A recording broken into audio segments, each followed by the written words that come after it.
Now, before you start selling or looking for products to sell, you want to do a little bit of research first. So in this video, I'm going to go through a few tools that you can use to do your research, okay? And all these tools are free.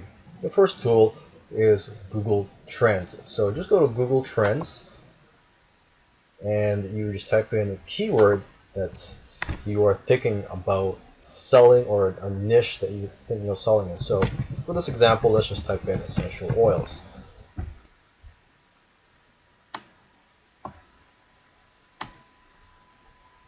Okay, and as you can see, the trend does look good. Over the years, it has been trending up.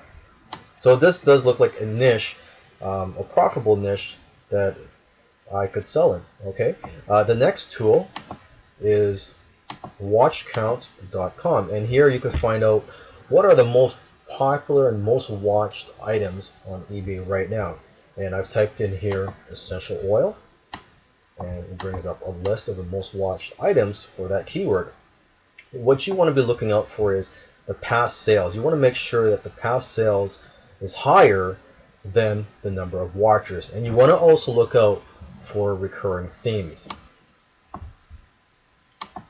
Okay, and here is another tool you could use. Just go to facebook.com and you will type in this URL, which is facebook.com/search/str/keyword. You would just type in your keyword here.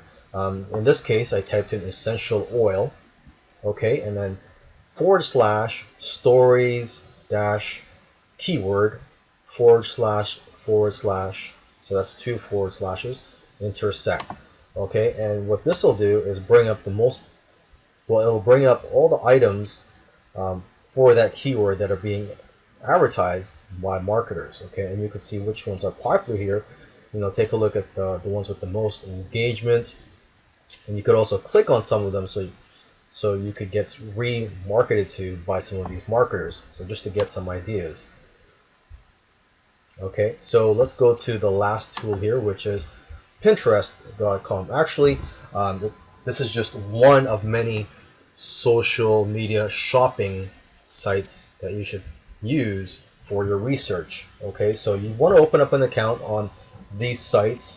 Go to Pinterest.com because they have hundreds of millions of products being advertised here, and you want to find out which ones are the most popular, what are the latest trends. So you want to open an account and subscribe to various categories and lists.